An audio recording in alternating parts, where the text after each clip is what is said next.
Oh, that was brutal. Alright.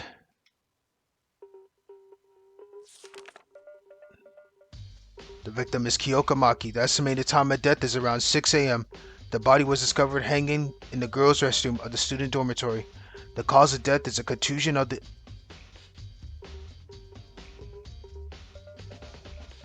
occiput. There seems to have been excessive blood lost from the wound. Is this it? Some more information would have helped. Well, guess I have to start from here. Let's check anything that looks suspicious. And it might be a good idea to talk with other people so we can share our knowledge. I will find out the truth. Yes, I will.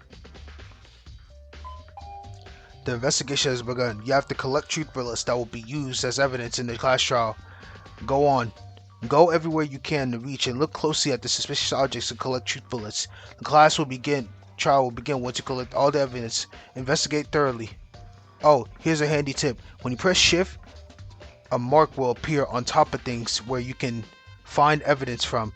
This is entirely separate from the usual blue exclamation mark. Use it wisely. You can check on the truth bullets that you have to attain in your e-handbook.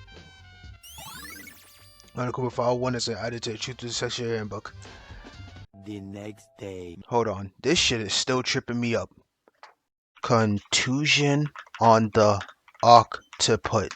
Contusion at the back of the head, a bruise or injury to the brain tissue in that area, often caused by the blow or impact. I mean, that is such a funny way of saying to the back of the head, but I digress, you know? You could have just said she got hit in the back of the head. To say it like this is just so funny to me. Alright, just had to look that up. I always get tripped up every time I see stuff like that.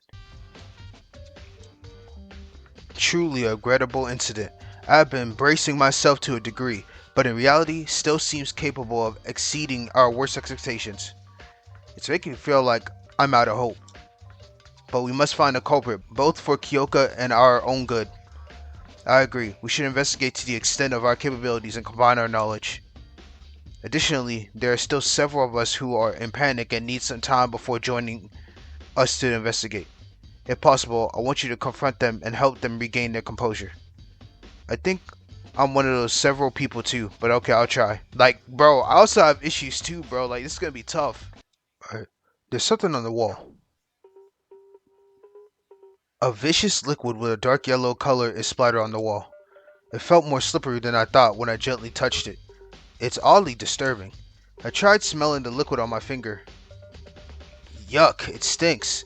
What is the smell? It's somehow familiar. Have you smelled that liquid?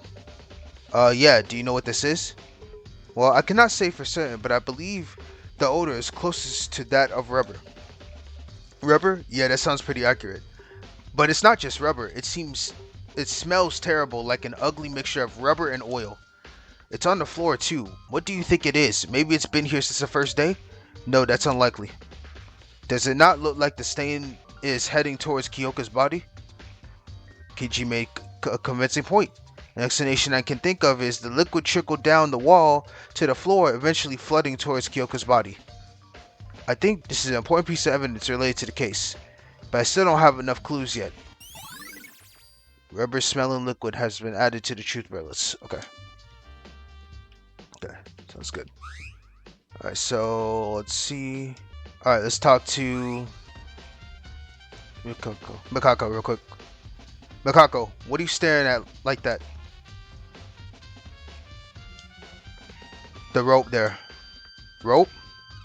It's strange. The rope hanging Kyoka is strange. The hook. Huh? Bro, she's giving me like small little details. Oh, she's right. I was too shocked by the sight of Kyoka's corpse to notice it earlier, but now it seems like there's a rope that is fixed to the ceiling bar by a hook. But how is it strange? It was probably just used to hold the rope in place. If it was done from inside, it cannot be tied like that. Huh? What do you mean? She's like, you don't get it? Oh, I thought we were finally having an actual conversation, but she went silent again. Still, I think she knows something. That means there's something about that hook. because it's been added to the truth bullets. Alright. Yeah, it's probably just in an awkward angle. So, Kanata, are you alright? It hurts me emotionally to do this, but I shouldn't avoid it, right? Because this is our only option? Yes, this is the only thing we can do. I'll do everything I can to help everyone as much as possible, so we can uncover the truth. Thanks. Did you read the Monokuma file? Yes, there wasn't anything particularly remarkable. Kanata, do you think we can trust the Monokuma file? I mean, it might give us false information to throw us off. I came up with the same question and examined the body by myself. I'm sure the information given to Monokuma is true. The time and cause of death mostly seems to match. I see. I thought it could be Monokuma's trap. Guess I should start from here, though there are very little clues. This is just my opinion, but don't you think Miss Maki's body looks a bit odd? Odd? My examination results agree with the Monokuma file's statement that the cause of death was a contusion on the octopus, which is such a funny translation to say back of the head, was a blow to the back of the head. That would mean Miss Maki's fatal injury was on the back of her head. Then why is she hanged? Oh yeah, I don't see a reason for the culprit to hang her unless they were planning to choke her to death. I was puzzled also and proceeded to check Miss Maki's neck. The rope wasn't even tight. When a person is hanged, there should be a clear mark or, in worst case, blue discoloration on the skin that was in contact with the rope. But there's barely a mark on her neck, and I can't quite understand the cause. So the person, whoever did this, literally doesn't even know how to set up a body, so it's just showing that she's actually trying to hang herself. Judging from the state of the body, I would rather say the rope is simply wrapped around her neck than hanged her. So Kyoko was not hanged? We know the actual cause of death is a contusion. The rope has nothing to do with it? Then why? I think this is important. Thank you, Kanata. My pleasure. My medical knowledge is far from perfect, but I'm glad I can help you. If only I was skilled enough to bring the dead back to life, Miss Maki wouldn't have gone through all of this. No one can ever bring a dead person back to life, so don't blame yourself, Kanata. Okay. Thank you, Mr. Maeda. I'll continue the autopsy in case I missed anything. And I feel bad for Miss Maki when I leave her alone, so just don't push yourself so hard. Kanata's testimony added to the truth bullet section of the handbook. Alright, cool beans, cool beans. So let's go talk to. Can I check the body? Kyoka's body. This is the real death of a human. As I watch from close, I feel like I was becoming extremely closer to death itself. Kyoka. Last night it was Kyoka who saved me from losing my mind after watching a motive. In a situation where you can't even trust yourself, her bright smile drove negative thoughts away. Why did this happen to you? I shouldn't run away from reality. No matter what, I have to face it and move forward for Kyoka's sake. I think the professionalism like Tsurugi and Kanata are already examining a body, but it wouldn't be a bad idea to look over it myself. Sorry, Kyoka. I'll check your body real quick.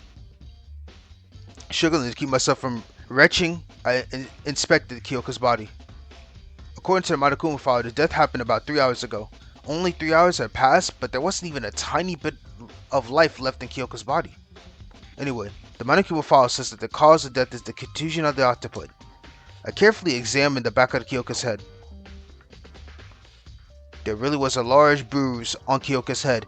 It created a giant dip on the skin.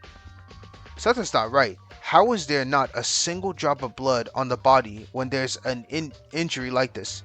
The culprit could have wiped it away to get rid of remaining evidence, but that would be pointless since the Monokuma file tells us everything. Clean body. Added to the truth bullet section of your handbook. Kyoka. Huh? What's this? While examining Kyoka's body, I suddenly realized that she was holding something in her hand. You see what I'm talking about? Danganronpa notes are undefeated. Anytime you get a note anywhere, just know you're gonna die. Its success rate on killing people, I think it's like 80 something percent, 90 something percent right now, with the only reason it not being 100% is because they didn't kill Yasuhiro in the first game when he got his note when they put him in that dang RoboCop suit. But other than that, if you get a note, just know you might as well crumble it up. That shit's a lie. I'm being so serious. With some effort, I pulled out a scrap of paper that seems to have ripped off of a notepad from Kyoka's stiffening clutch. A notepad, I wonder if it's from the ones Monokuma put in each of our rooms. There's something written on the paper. To the laundry at 6. Any cam be waiting. Okay, something about come to the laundry room at 6. There won't be any cams, so you'll be waiting, or whoever this person is.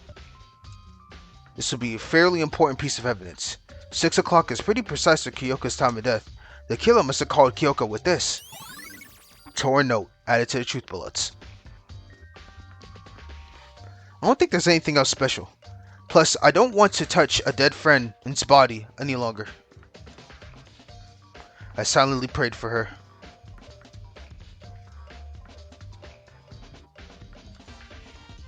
Amen.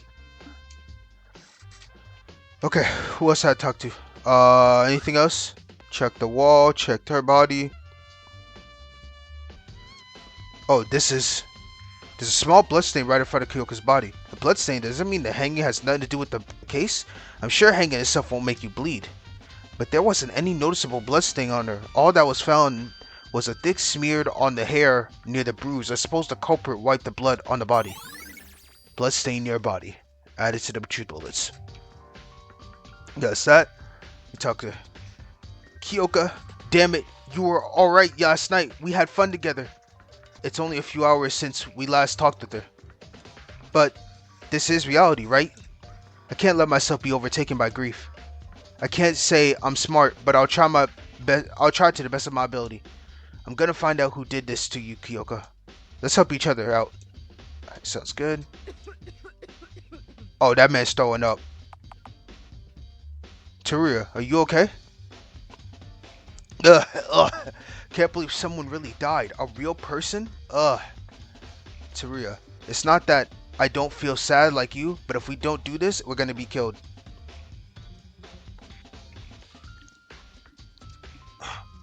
I can't do it. And how am I supposed to investigate while I'm feeling like this? With someone who might be a murderer. Listen, I won't force you to do anything you don't like. But if you keep being negative like that, we might lose an opportunity to uncover the truth, and that will mean game over for us. If that's what you think, keep standing there like that. Damn.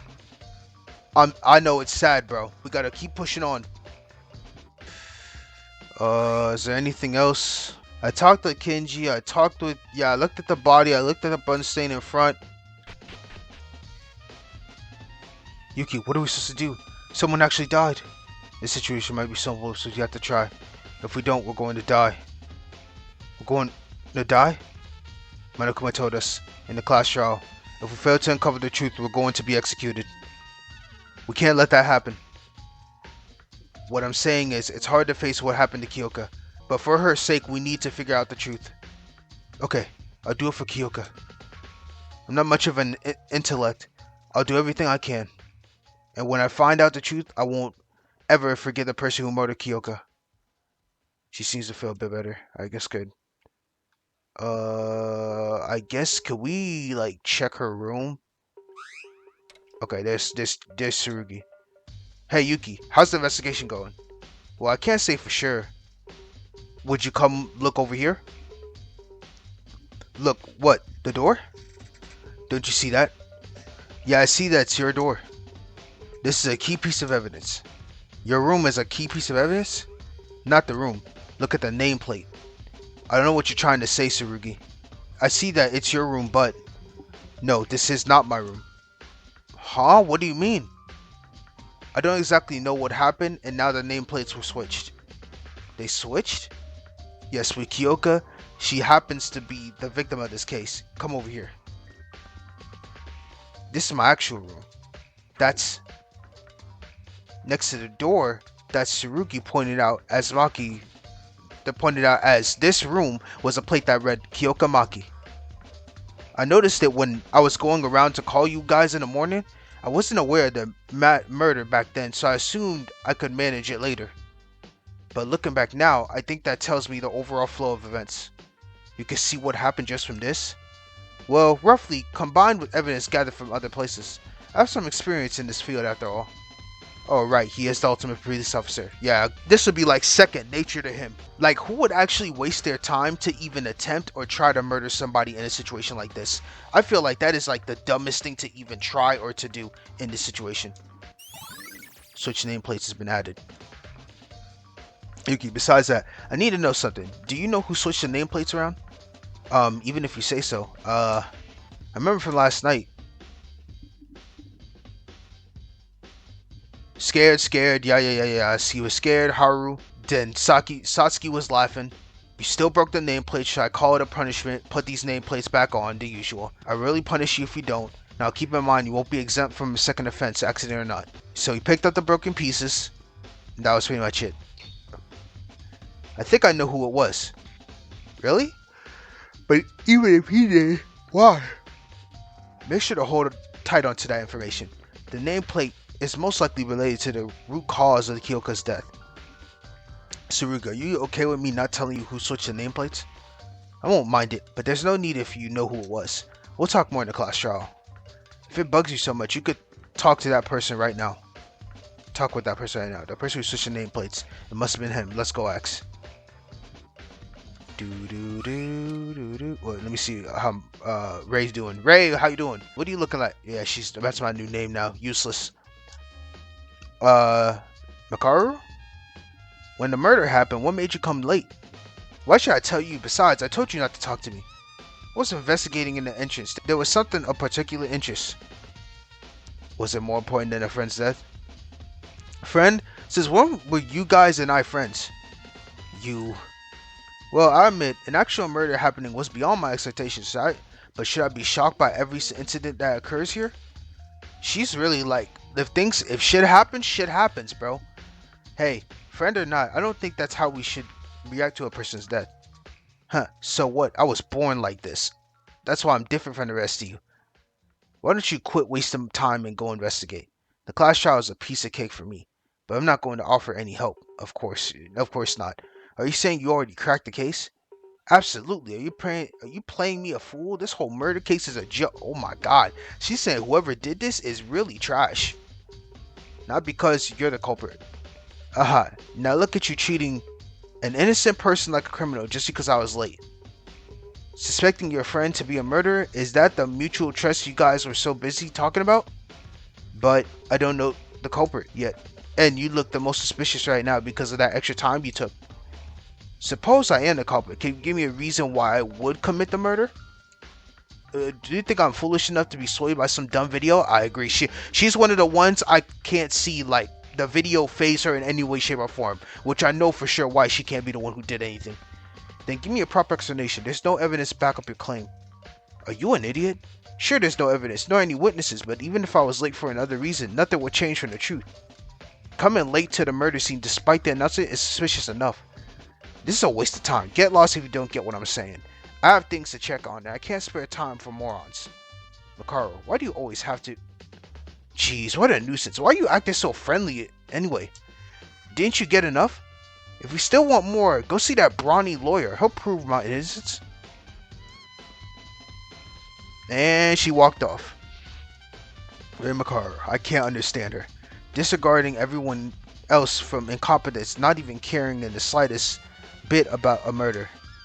I have to admit, her reasoning and research skills are exceptional, and becoming a top university professional at her age certainly is an easy thing to do.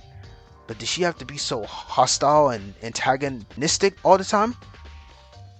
Well, this is not the time to think about. Class trial will begin soon. I have to dig up more evidence about the culprit. The details about the culprit. The brawny lawyer Makaru mentioned. That must be Kakeru. She said he'll prove her innocence. I should go talk to him. Alright, before that though, oh, let me see. Kazuna. Ugh, damn, why did I have to do this? Kazuna? What the? Who is it? It's me, Yuki. Did I surprise you that much? Yuki. It wasn't you, right? You're not the killer. Of course not. I would never kill someone. Yeah, it's easy for anyone to say that. Kazuna. Whatever this cash cow is, I don't care. I just want to get out of this fucking place. Kazuna, try to calm down.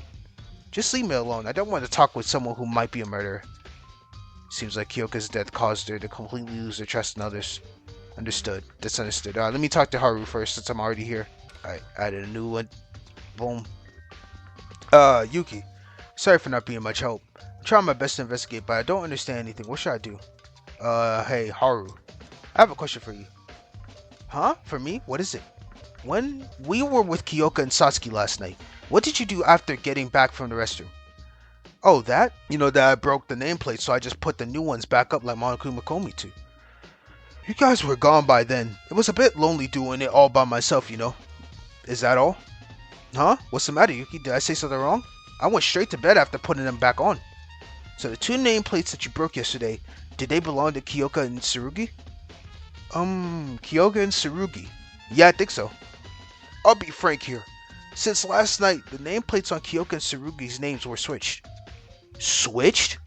Yeah, Tsurugi said it'll be an important piece of evidence. I couldn't think of anyone else than you that could have messed with them. And one of the switched nameplates belongs to Kyoka, the victim. Isn't this too much to be a coincidence? Wait a second. Switched? They're switched? Did I? What is it, Haru? It's probably my fault that the nameplates were switched. So you really did. Why did you switch them? Is it because you're the culprit? No, trust me, please, I'm innocent. Okay, I trust you. So can you explain why you switched the nameplates around? Well, actually, I normally don't pay a lot of attention to the dorms rooms, so it was a bit difficult to see whose rooms was whose. I mean, I wasn't sure where Kyoka and Tsurugi's nameplates originally were. Plus, the restroom trip in the middle just kept adding to the confusion. I didn't want to bother anyone when they'd just gone to sleep. So I put them based on my vague memory, but I must have done it wrong. I'm sorry. So that's what happened. Alright, I don't know how this connects to the case yet, but it seems like an important clue. I really didn't know. Don't assume I'm the culprit just because I did it. I won't. Thanks for telling me. Alright, so I have Haru's account added to the truth wallets. Alright. Okay, so everyone's here, so let me go outside now. Let's do... bum ass Mitch. Damn, this is an ordinary business that's going on. That goddamn Monokuma. A person died and we aren't allowed to any time to give our condolences? Monokuma can be really cruel at times. Yuki, have you got any ideas about the culprit? No, not yet. Me neither. God, I hope we're not doomed yet. Alright. Oh, shoot. Is this? A sudden sight took me by surprise. Blood in the laundry room? Wait, the body was in the girl's room. Why is blood splattered all over here on the floor?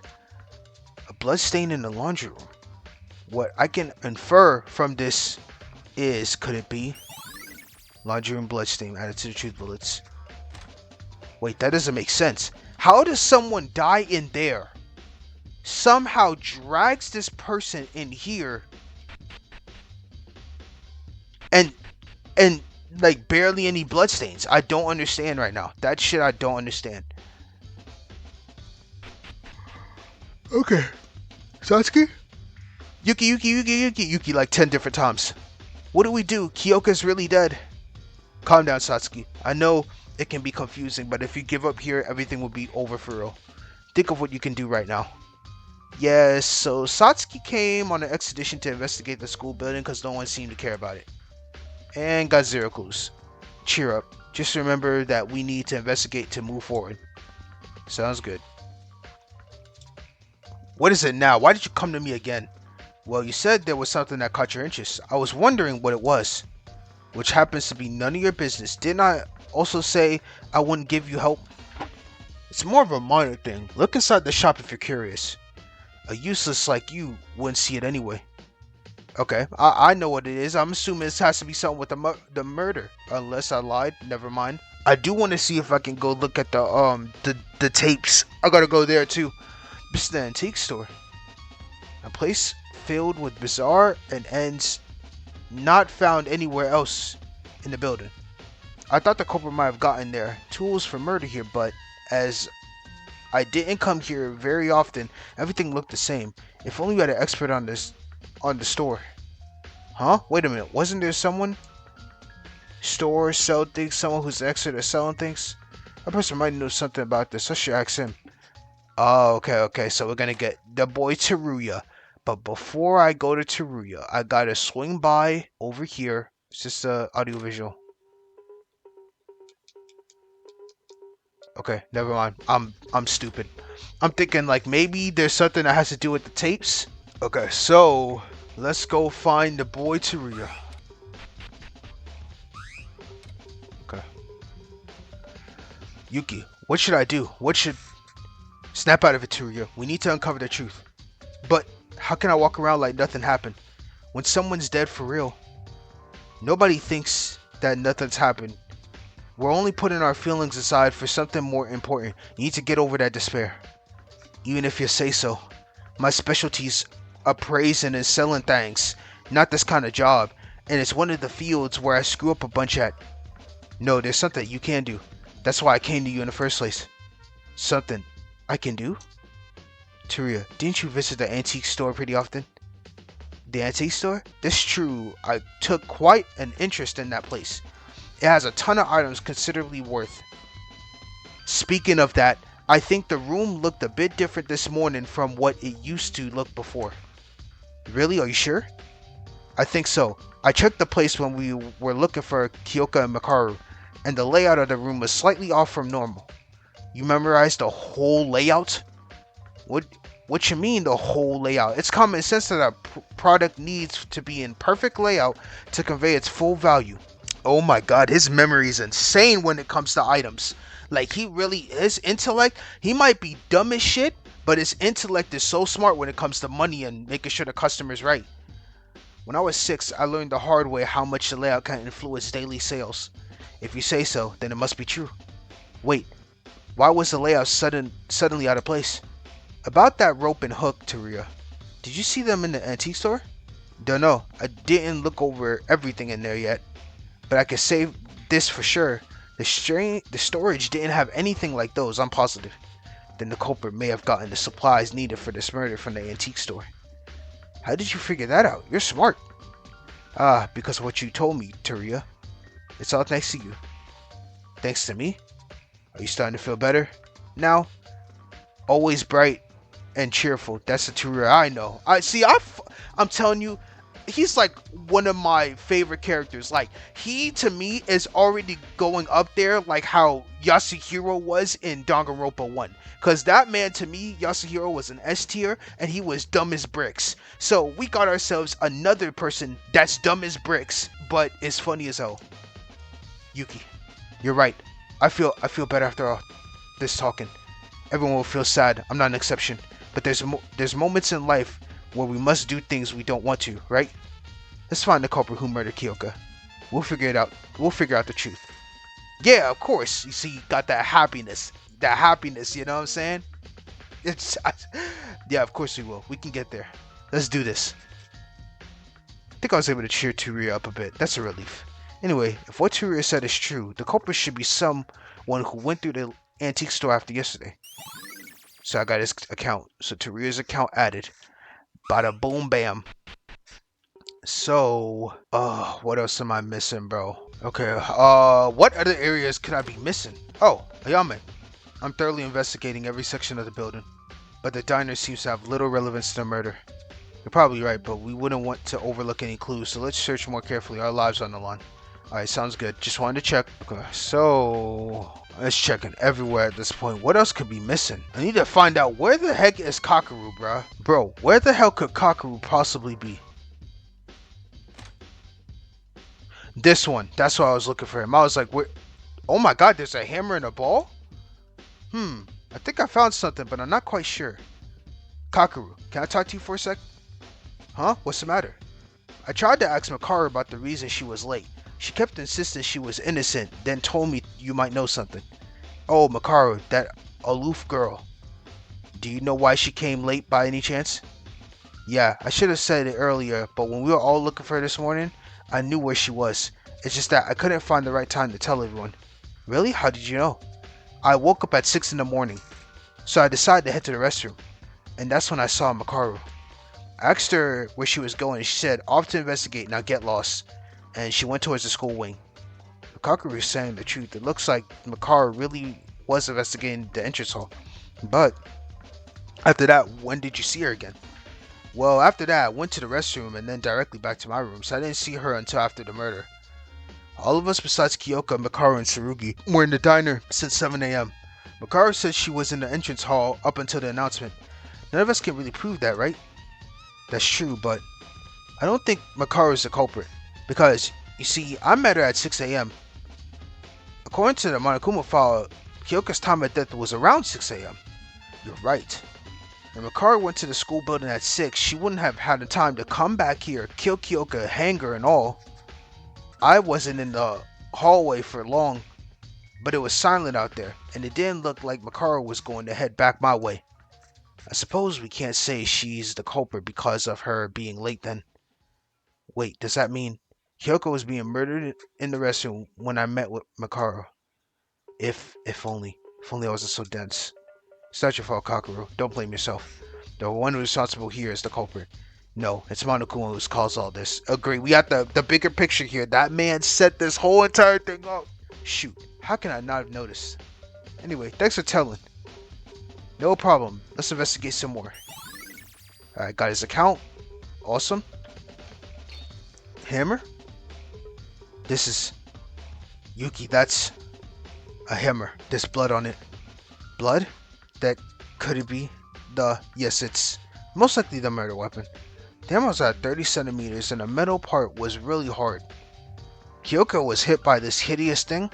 It must have been scary and painful. Bloody hammer. Add to the to-do list.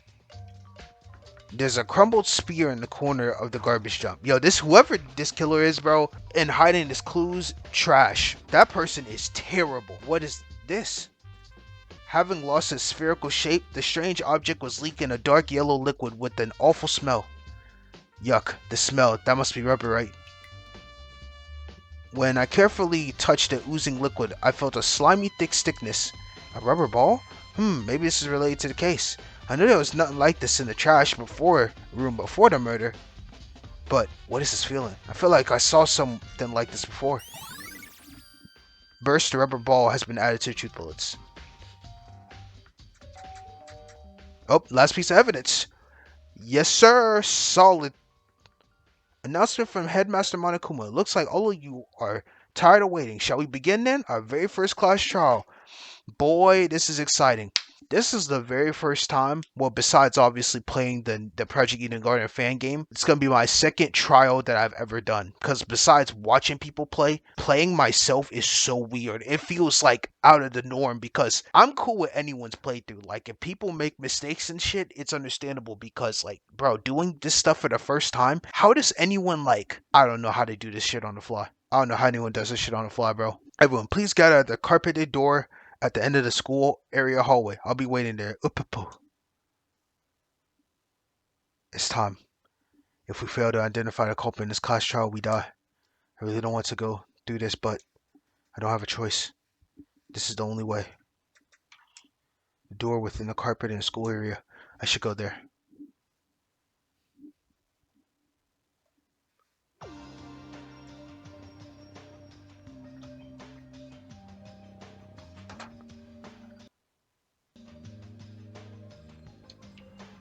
Okay.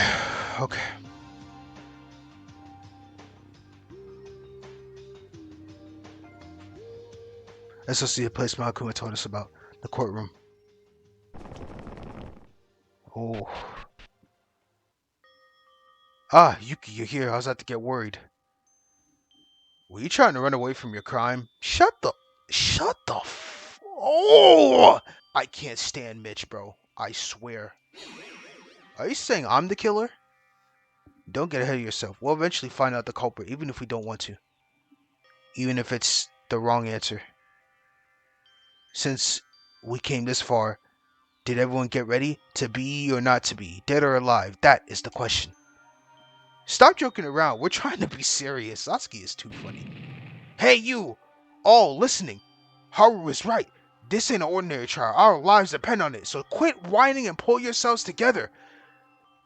this is a cool sprite. This man is activated. Eyes red. Nah, he's locked in. Wow, when it comes to trials, he's locked in.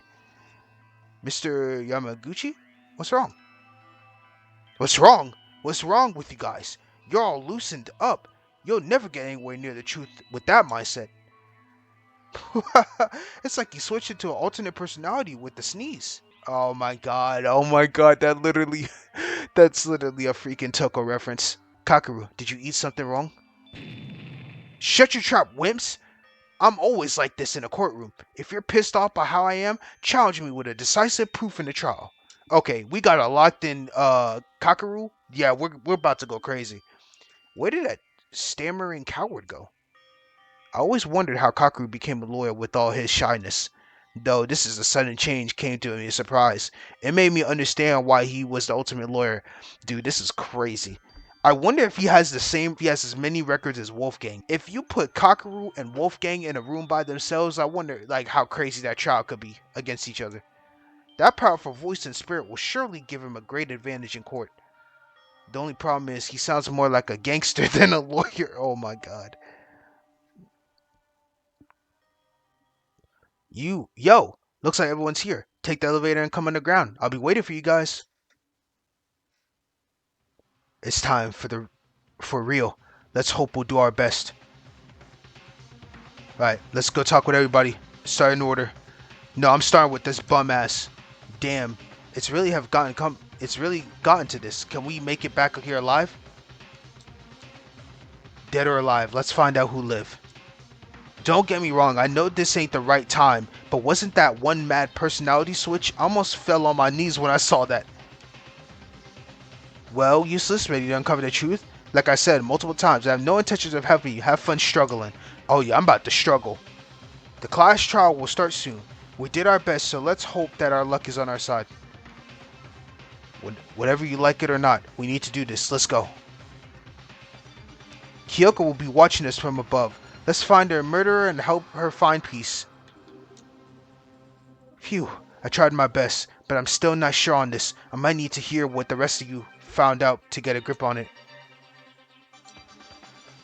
I wonder how and why Monokuma is making us do this, though I suppose we have more important matters to handle.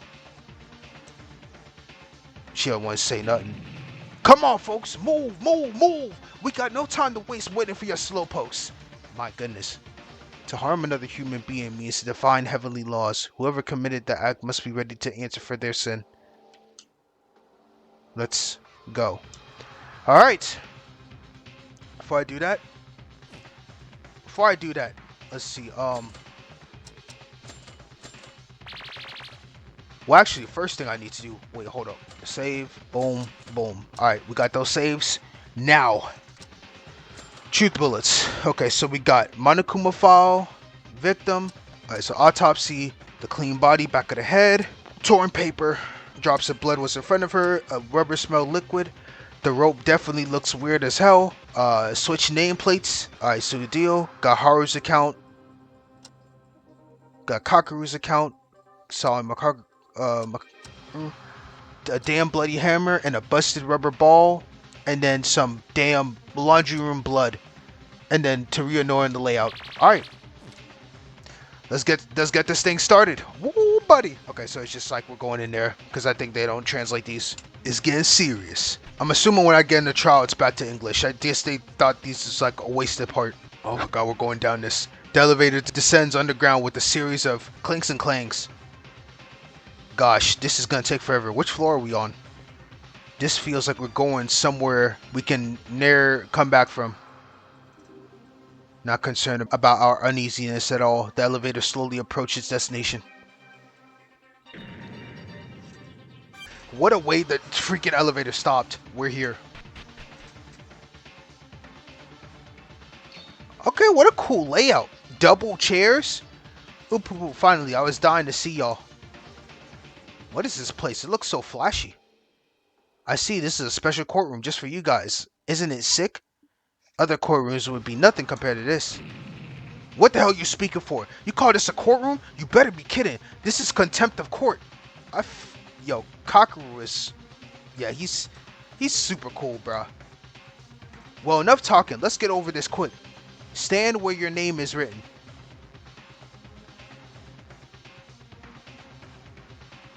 Alright, we all laid out.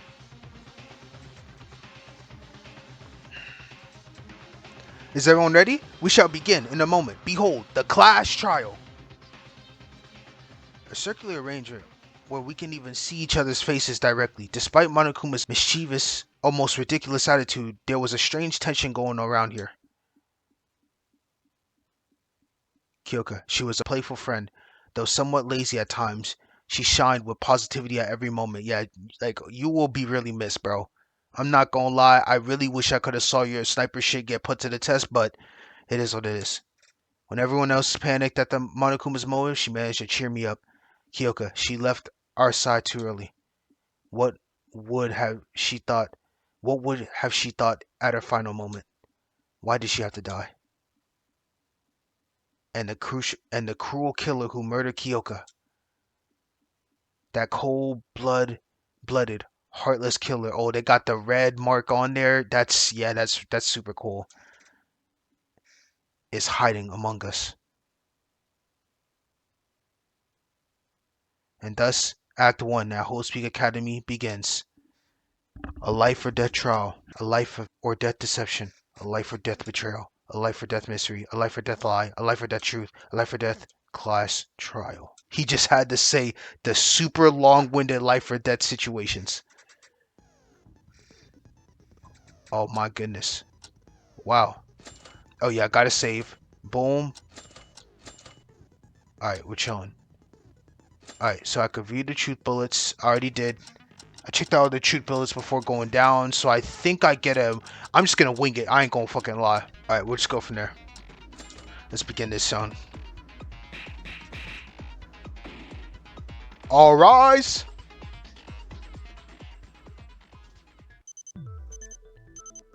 Let us begin with a basic explanation of class trials, so your votes will determine the results. If you can figure out the culprit, only they will receive punishment. But if you pick the wrong one, then I'll punish everyone besides the black and the one that deceives everyone will graduate. One of us is okay. This is super cool. And it's weird because most of these are voice acted, but I mean this is in Korea, and I'm sure when Lanuj had did this, he was doing it with just the assumption of we're gonna all have to just speak. But I'm locked in for this. One of us is the killer, the culprit who murdered Kyoka. Of course. No way. I have to be in the same place as a real murderer? I can't do that. I know it's hard, but it's a must. We need to uncover the truth behind this case. And ultimately, reveal the culprit's identity. Wait, hold on. What's that? That picture of Kyoka. Would it be awful if she got left out just because she died?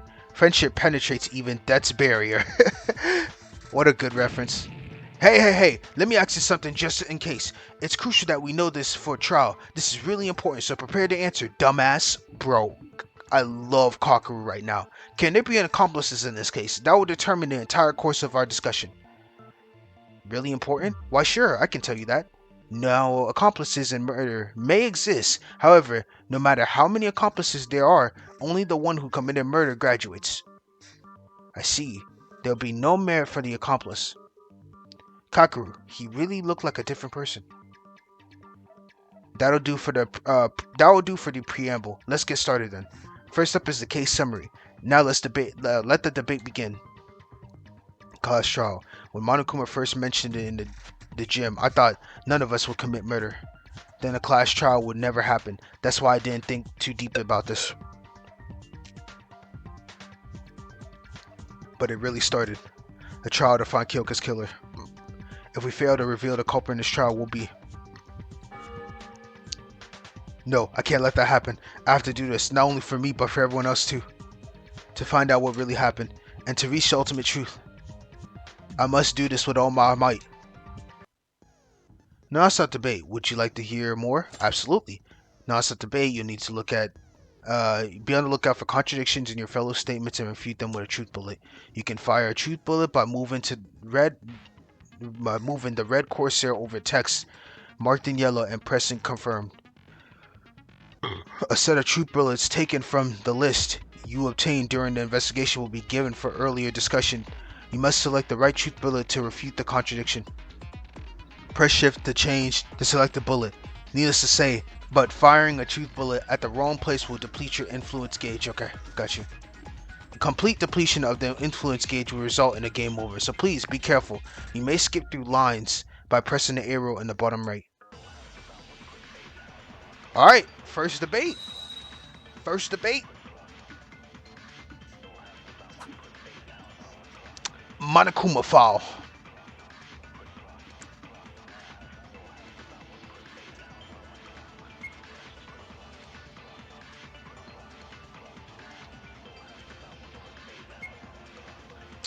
She was our classmate and friend, brutally murdered this very morning. Maki. She was discovered in the girls' restroom, hanged by. But who had done such a terrible thing? Look, I still can't believe that this have happened. A real murder happened here. I mean, this is ridiculous. Kyoka hanged herself, died by choking. That's false. Yup, I missed so hard, but I got it. I even need to see the rest of it. Perfect. 4 points. Got you. Boom. That's wrong, Chuya. Kyoka didn't choke to death. She didn't choke to death? Then how you explain the rope around the neck? The Monokuma file. Did you read it? It clearly states Kyoko's cause of death. The contusion on the octopus. Basically slammed in the back of the head. Look, it says here. Kyoka Maki, estimated time at 6 a.m. Discovered in girls' restrooms, student dormitory. Cause of death was a contusion on the octopus. There seems to have been excessive blood loss from the wound. See, according to the file, Kyoka didn't die due to choking. Her real cause of death is the contusion on the octopus, the back of her head. Yeah, but can we really trust that thing? I don't know if I can really trust something from that old jerk Monokuma. What? Are you questioning my credibility? Oh, kids these days, they just love to judge files by its cover. Listen, I do not tell any lies regarding the trial. I believe in a fair trial more than anyone else. Don't worry, Miss Oteri. I can back up the credibility on that information. Almost everything on the Monokuma file is true. I guarantee you as a physician. So, if Kyoka died from the contusion of her octopus, someone must have hit her from the back, right? Okay, she didn't kill herself, and another person killed her. Then I guess this really is a murder. Well, duh. Don't reckon that it's suicide just because you're too lazy to go through the trial. Our lives are at stake here. Shut your ass up, Mitch. Let's not waste our energy on pointless insults. It's already stated in the Monokuma file, but to add to my personal commentary, Kyoka's injury was very severe. The strike went through her skull and made a large depression on her head. Inferring from this, she probably died in an instant. What a devastating incident. This should not have happened. We can put those commentaries aside and talk about what actually matters. If the injury was that severe, a hard object must have been used to strike her head. The murder weapon! You mean kakaka? I expect someone who would bring that up around this time. Now, won't us all talk about the weapon used to deliver the fatal blow to Kyoka? If Kyoka didn't kill herself, a blunt objects other than the rope must have been used as a weapon. Let's delve into that some more. Let's delve into that some more, I meant to say. The murder weapon that struck Kyoko's head. We need to find out what it was. Oh my god, that's so easy. Come on now. We already know that it's the whack! The hammer. Whack! Come on, bruh. Bloody hammer.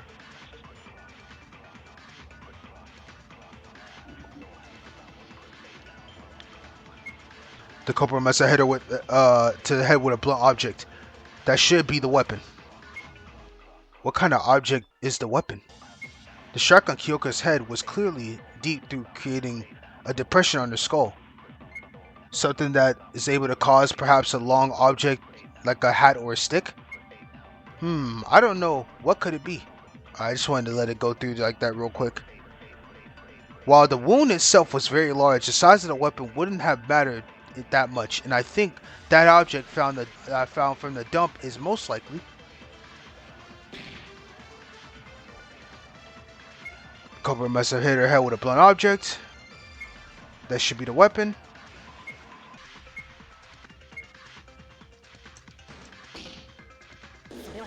Long object, got that.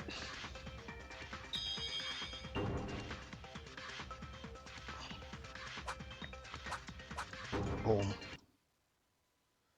Yeah, man, that can't be right. In fact, I discovered this from the dormitory garbage dump.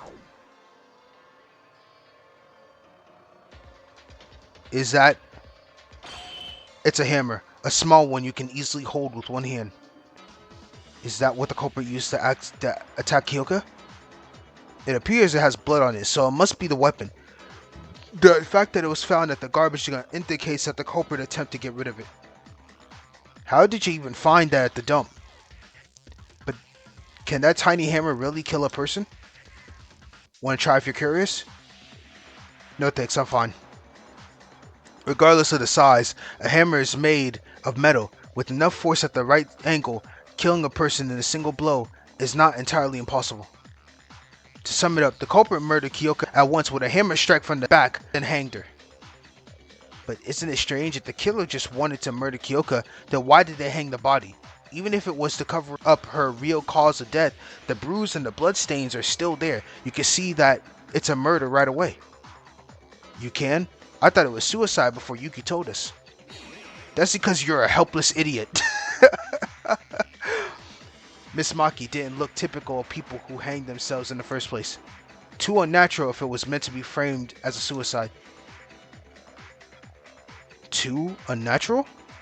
Yeah, it did look slightly different from typical suicide by hanging. What looked unnatural because Kyoko wasn't hanging in the air. Yup. Come on, man! Kanata, do you mean the body looked unnatural because it wasn't hanging in the air despite the rope being tied on her? Ah, yes, that is correct. Don't you think so? Oi, I got zero ideas about all this. You're an idiot, bro. Just stay back. Idiot. You don't know how people die from hanging? They usually tie a rope in the air, stand on a chair or a similar object, and kick it off as they hang themselves. That way, there's nothing to step on, and eventually they are choking by gravity to death. Oh, I get it. If Kyoka committed suicide, her body has to hang down in the air. But Kyoko's body was down on the floor, even with the tied rope hung around her neck. This must be the point. It sure is weird. Why did the culprit hang Kyoko's body then? It's simple. There are two possible explanations. The culprit either had a reason to do it, or was, swear to God, stupid. The culprit is stupid. Oh my God. It's already given me an idea of who it could possibly be just off of her saying that. Wouldn't that mean Haru is the culprit? I mean, obviously, yes. Haru's stupid, Teruya's stupid, and Mitch is stupid. All three of them are absolute idiots. Hey, she said the culprit is stupid. Not that the stupid person is the culprit. Oh, okay, that's true. Yeah, that's true. He didn't deny that he's stupid. Yo, this is actually so funny, bro. Anyway, there's no way the culprit hanged her without thinking. There has to be a reason. What is the reason that this had to happen? To talk about that, we have to discuss about the culprit first. There's no need to repeat that. Revealing the identity of the culprit is the ultimate object of this trial after all. So let's discuss about the culprit like Tsurugi said! But who is the real culprit? I have no idea. Me either. How could there be a murder among us? I can't even imagine who. Hey, didn't we already narrow down to half, to be honest? What makes you say that? Duh, use your brain. Shut your ass up. Kyoka's body was found on the girls' restroom and hanged by a rope. Shouldn't be the killer be one of the girls? What? Hey, that's a point. Exactly. For example, Kazuna could be the killer. She didn't speak up once since the beginning of the trial. Or Miss Old Dark Circles over there. Huh? One of them the culprit? That's nonsense. I have no reason to commit murder. Then why are you so quiet? It's hella suspicious. Dark Circles is always like that, but not you. Oh, shut up. I'm just trying to avoid talking with dirty killers. Mr. Mori, please don't call us killers. There's only one culprit. Monokuma said accomplices have no merit. Don't view us like that. Hell no. Kyoka's already dead. It can be anyone next time. I can't die here. Do you know that unnecessary overreaction makes you even look more suspicious? Look at his dumb face with that. Like, he's just so dumb. Shut up, Higa. How dare you spit out nonsense? The killer's a girl because the body was in the girl's restroom? It's not like we have rules here. Guys can certainly enter it too. Kazuna, you sound like a different person today. Why are you calling him by last name? Well, I guess her mask slipped. It's impossible for a man to enter a woman's restroom. There might have been a possibility in the real world, but in this place has rules. There's rules that forbidden it. Am I right, Monokuma? Bingo! A man entering the woman's restroom is considered a form of indecency and will be punished by a shower of bullets from the machine gun. The same goes for the opposite case. This applies to not only the restrooms, but also the locker rooms and bathhouse that will be unlocked soon. Let's bear that in mind. It's true, Monokuma warned us when we found Kyoko's body and tried to step in. Come on, it's a matter of common sense that guys can never commit murder in the girls' restroom. Ugh. It wasn't me. Why would I, of all people, commit a murder? I'm not a criminal. If anyone, it's that creepy bitch. Oh yeah, she's looking dead at Mikako. If Mitch is right, that means the culprit is either Akane, Makaru, Kanada, Ayame, Kazuna, Satsuki, or Mikako. No, I am not the culprit. Satsuki never ever kill anyone. Yeah, if the killer is one of the girls, who else can it be besides her? Don't you agree, Rei Makaru? Huh? What is she even talking about? Don't pull my leg. Weren't you late when the body was discovered? Everyone was there except for you. If you're not the culprit, why'd you come late? Kakeru has already an account for that. Huh, is that all you have? I told you back then, I was late because I was investigating at the main entrance. No one believes you. You have no evidence, but I actually do. Well, surely, she was a bit suspicious. I'm not trying to judge the conclusions, but you did come late. Makaru, can you prove what you said? If you need proof for something as simple as that, it would be better for you to die here, airhead. Oh my god. Trying to back out? Gotcha. We found the answer. This bitch is the killer. Hold on. I suggest that we think about this some more. Coming late to the scene is sure to draw suspicion. But would it also mean that Makaru is a culprit? No, that's impossible. I know that Makaru really was at the entrance to investigate. There was evidence to point her innocence. It was... You already know what time it is. Kakeru's account. Come on, man. I just got it. Hold on, Makaru is innocent. She really was at the entrance to investigate at time. Huh? How can you be sure? Did you see it yourself? No, but... Kakeru, you know it, right? Makaru's innocence? Ah ha ha, you said it, Yuki. Listen up, fellas. Rei Makaru is innocent. I, Kakeru Yamaguchi, am the witness. Mr. Yamaguchi, is there something you know about this? I woke up at 6 a.m. with the urge to go to the restroom. As I was headed there, I encountered Makaru. She said that she was going to investigate the school wing and walked away. The next time I saw her was after the murder occurred. Which means Makaru is innocent! Did you get what he's saying? Satsuki sees the logic but can't understand the thing because of all the shouting. Basically, he said Makaru was heading towards the school in the morning, which proves Makaru's claim. Wait, but the body discovery announcement was at 8. There's 2 hours in between time you said you saw her and the murder. 2 whole hours. How does that prove her innocent? Kazuna, think about the time again. It's true that Makaru didn't show up after we found the body, but Kyoka's estimated time of death was 6 a.m. In other words, it's impossible for Makaru to have murdered Kyoka since she went to school wing at 6 a.m. Sure, she could have turned back as soon as Kakeru went back into her room, but there wouldn't be enough time for her to hang Kyoka's body or throw away the hammer. This is the reason why I say Makaru is innocent. Oh, our first rebuttal showdown? Alright then. Wrong. That's not enough to say she's innocent.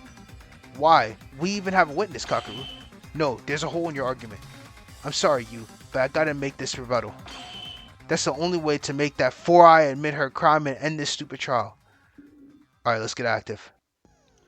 Rebuttal shutdown. I'd like to hear more. One-on-one debates. Your opponent puts forward their continuous pressures on. Press confirm to slash the opponent's word.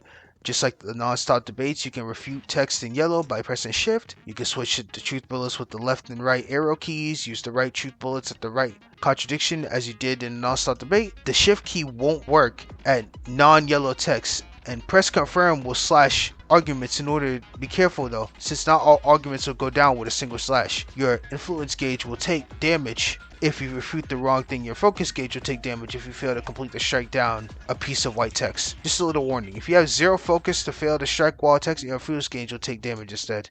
Okay.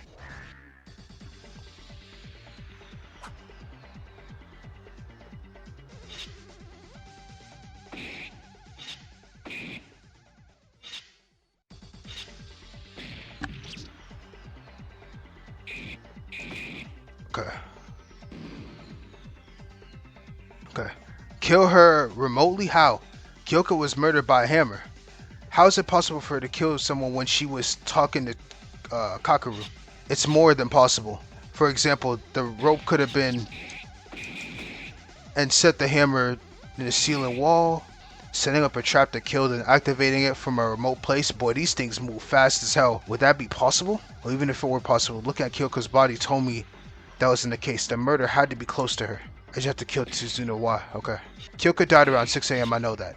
And yeah, Kakeru was met around 6 a.m. too. But who's to say if you murder someone right in front of that person? Kyoko died around 6 a.m. Yeah, that's fine. Here